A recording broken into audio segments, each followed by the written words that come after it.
Nice. Всем привет! Недавно ко мне пришел скетчбук для маркеров, и в нем все шикарно. Листы хорошие, пружинка хорошая, но обложка вообще никакая, поэтому я решила ее немножко модернизировать под себя.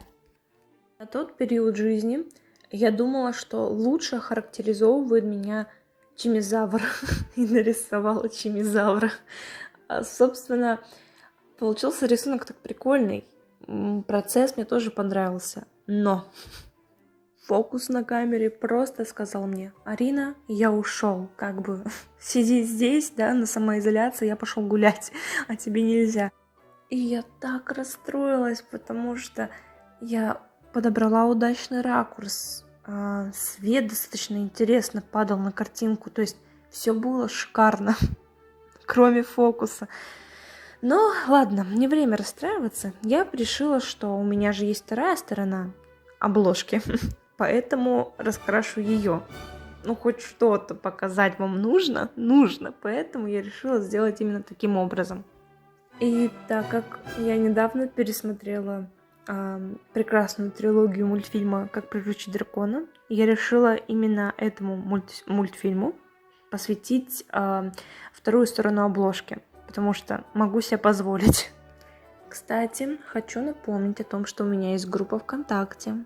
Там вы можете заказать у меня иллюстрацию.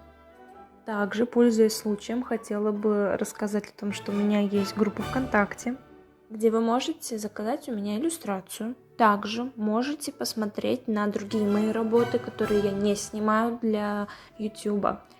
И там есть специальный фотоальбом для ваших творческих поделок, для ваших рисунков. То есть все, что касается творчества, рукоделия и так далее, все это вы можете скинуть в этот специальный фотоальбом. Вообще, я очень надеюсь, что мы как-то будем вдохновлять друг друга.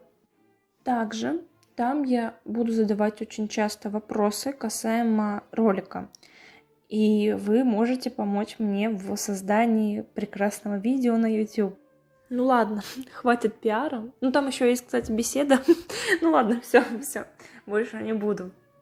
Также расскажите, как у вас дела на самоизоляции? Может быть, уже потихоньку у вас все спадает. У нас просто в Испании, да, потихонечку мы возвращаемся к нормальной жизни. Вроде бы, потому что пока не все магазины открыты, но мы уже стремимся к этому.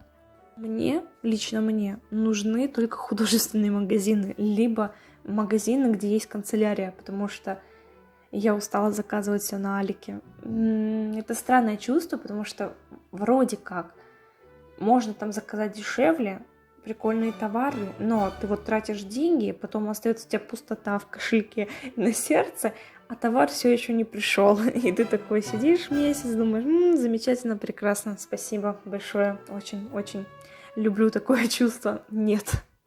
Может быть, вам было бы интересно узнать о том, что я заказываю. Может быть, устроить распаковку каких-нибудь, не знаю, товаров, которые ко мне должны прийти.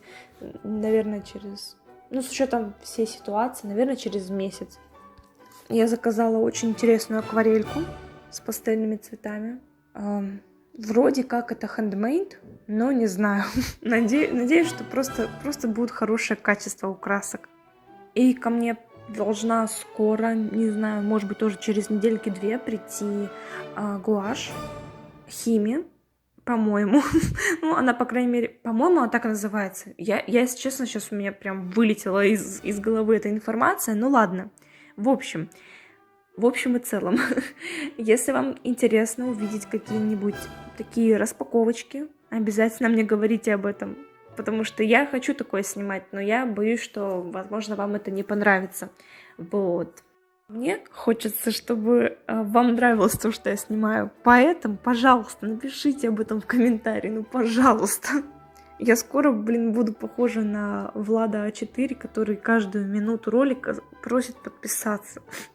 Но, у него практически 19 миллионов. Возможно, это имеет смысл. Ладненько. Всем большое спасибо. Вообще всем тем, кто досмотрел до этого момента. что посмотрели этот ролик. Ну, на этом все. Всем пока-пока. Just stop! Just stop it! Stop! No!